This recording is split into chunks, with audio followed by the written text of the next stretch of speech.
சொந்தம், உறவு இவைகளிலிருந்து ஒரு ஆசை, கோபம், ஆத்திரம், அவசரம், வேகம், விரகதாபம், பயம், துக்கம் இவைகளை நீக்கி சத்திய பாதையிலே சந்தேகம் இவைகளால் தோன்றும் இருள் மயமான இந்த உலகை விட்டு உறுதி, அமைதி, சாந்தி, மௌனமாகிய ஆனந்த உலகிற்கு எங்களை அழைத்து செல்வாயாக.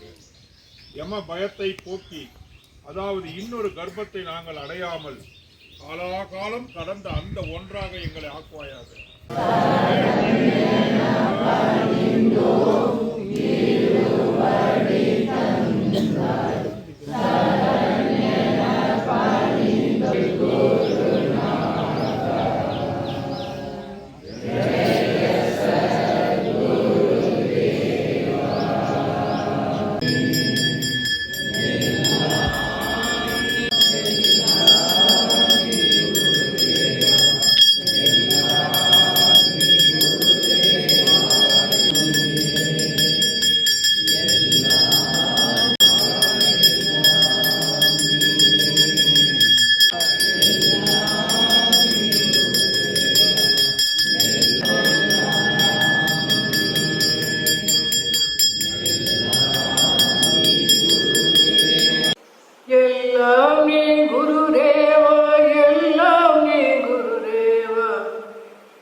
எல்லாமே